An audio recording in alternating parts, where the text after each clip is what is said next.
네, 부동산 경매 A to Z.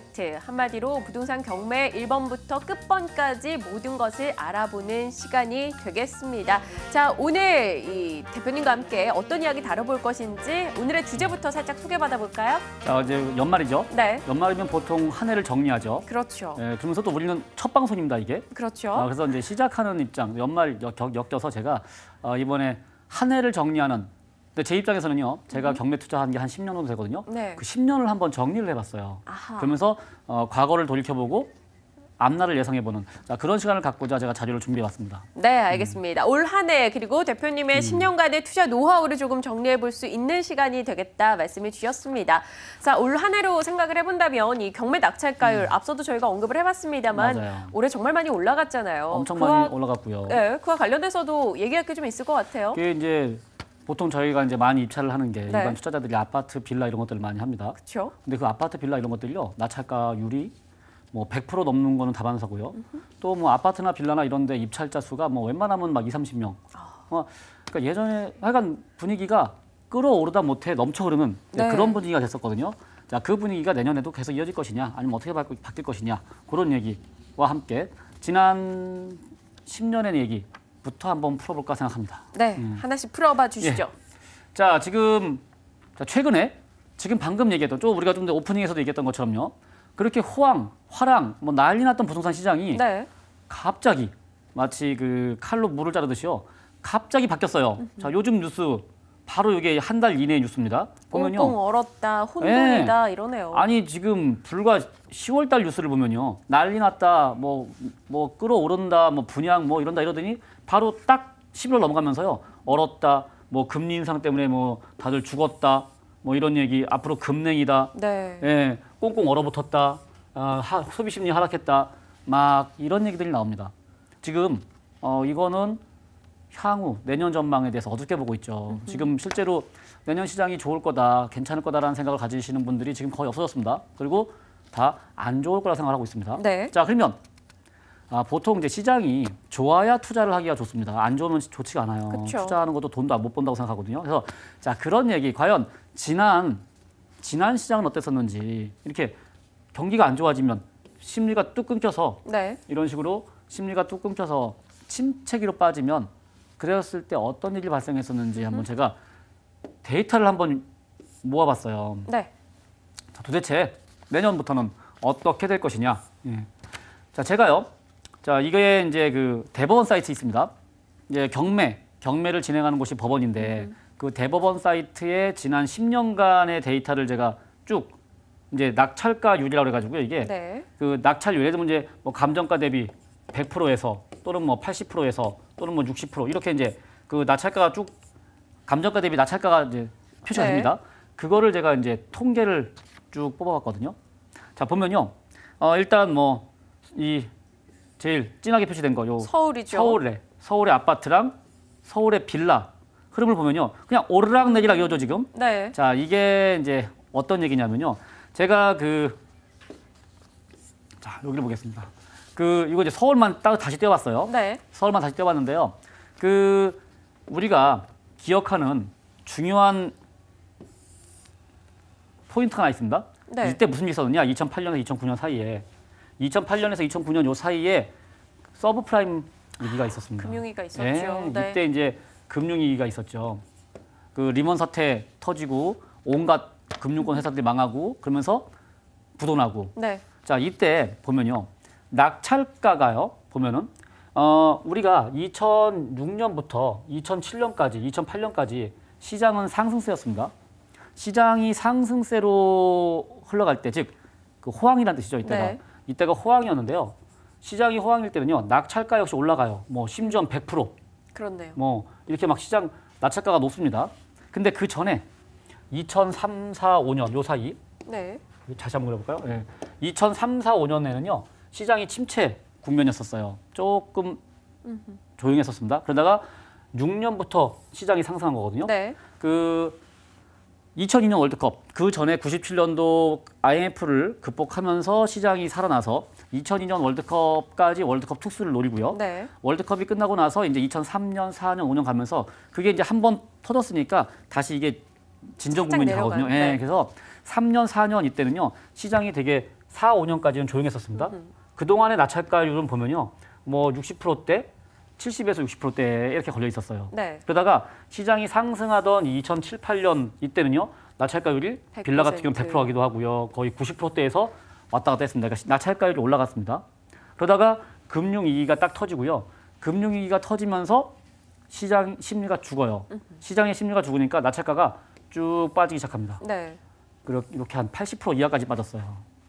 그게 이제 2013년까지의 시장이었어요. 13년까지 이렇게 가다가 13년이 지나면서 다시 또 시장이 올라갔다고. 그리고 최근 얘기 우리 15년까지 기억하시죠? 요 화랑기까지 다시 낙찰가율이 올라갑니다. 네. 자, 이 얘기가 낙찰가가 올라갔어요. 그리고 낙찰 경쟁도 심화됐습니다. 경쟁자가. 그러니까 웬만한 아파트 한 채에 20명, 30명씩 몰리고요. 낙찰가율도 90% 이상, 심지어 100%까지 가고요. 자, 이런 시장이 다가왔습니다. 그러니까 이럴 때는요.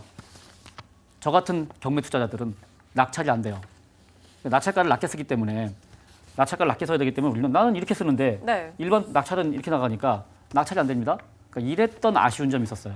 근데 자 이렇게 이런 그 경기 호황기에는요. 제 입장 같은 경우는 낙찰은 잘 안 되긴 하는데 이게 잘 안 된다는 얘기지 아예 안 된다는 뜻은 아니고요. 네. 간간이 됐습니다. 예를 들면 올해 제가 이제 낙찰 받은 게 한 9건 정도 되는데요.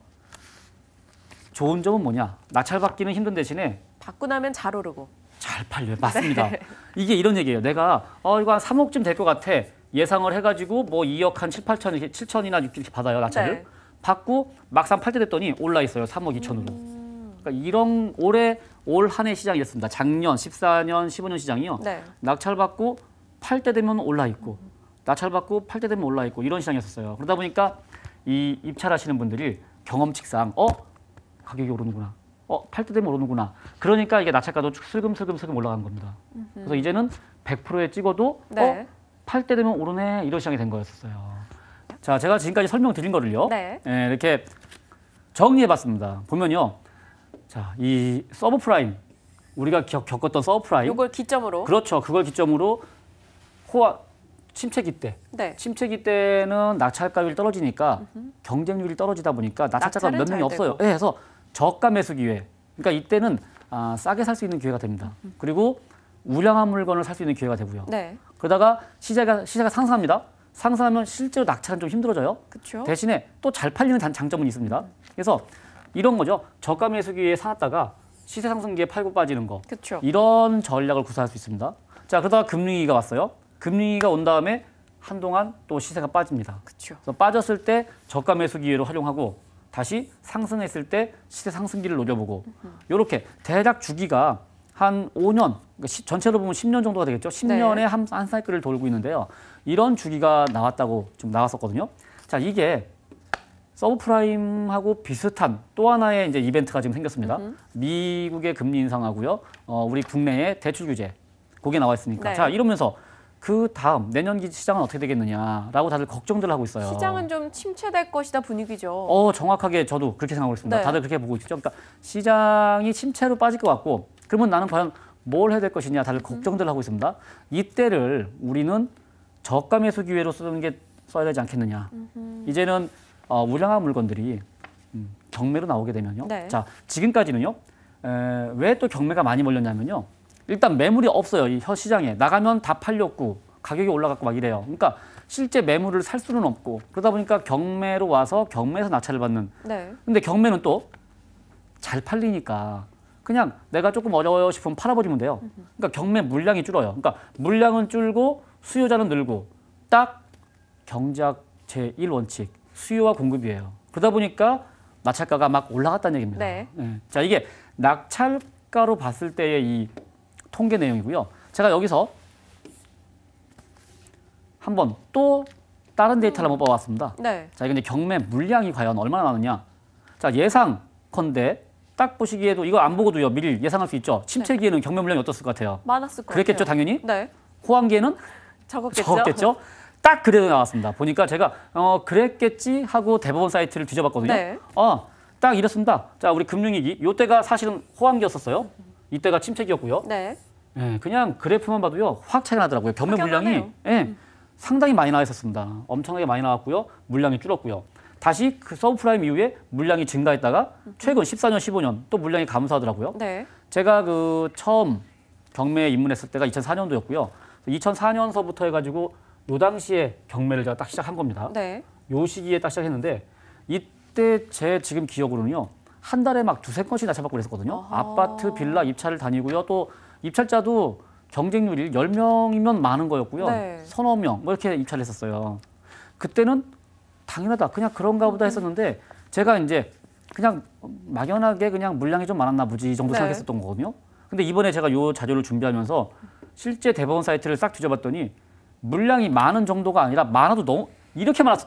그러네요. 지금 요건 이제 빌라거든요. 서울 지역 빌라. 네. 제가 지금 서울 지역만 뽑아본 건데 서울 지역 외에 수도권에 경기도랑 인천이 더 있습니다. 합치면 3배예요. 다 비슷하더라고요, 패턴이요. 더군다나 빌라 물량이 상당히 많이 나와 있었어요. 제가 빌라 투자를 주로 했었는데요. 그러니까 상당히 낙찰도 쉬웠고요. 네. 단점은 자 침체기에는 잘 안 팔리겠죠.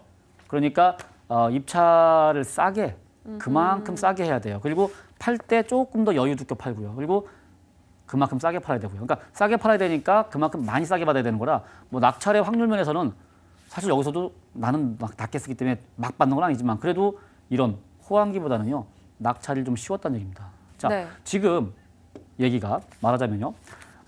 침체기 때 또 여기 11년, 12년, 13년 요때도 물량이 많았었습니다. 네. 요때랑 이때는 물량이 많을 때고요. 호황기에는 물량이 없습니다. 물량이 없을 때는 사실 경매가 만만치는 않았었습니다. 자 이제는요. 침체가 예상이 되죠. 금리가 올라갈 거고요. 네. 자 금리 올라가고 대출 규제가 되면 새로 자금이 안 돌아요. 그리고 기존에 대출 받아놨던 분들의 자 내년에 대표적으로 뭐가 바뀝니까? 이게 원리금 상환으로 바뀌잖아요. 네. 자 거치식으로 이자만 내다가 원리금까지 같이 내게 되면은 부담이 부담이 되죠. 확 늘어납니다. 보통 우리가 왜 신규로 분양한 아파트, 신규 택지했거나 신규로 분양한 아파트는 저희가 뭐라고 얘기하냐면요. 3년만 기다리자. 3년만 기다리면 경매 나온다. 이런 얘기를 왜 하냐면요. 흔히 그 집단 대출, 중도금 대출, 아파트 신규 분양 대출에 3년 거치 후에 원리금 상환이거든요. 네. 그러니까 3년간은 이자만 내니까 괜찮다가 3년 이후부터는 원리금이니까 경매 나올 거야. 이런 얘기를 하거든요. 딱 내년이 그런 자, 요런 요인에 의해 가지고 경매 물량이 많이 나올 거로 같아요. 경매 물량 많이 나오면 네. 우량한 물건도 나옵니다. 그럼 거기서 우량한 기회를 물건을 찾아야겠죠? 거기가 기회가 되지 않겠느냐. 자, 보통 우리가 왜 위기 속에 기회가 있다고 하잖아요. 네. 자, 지금 어쩌면 위기가 올 수 있습니다.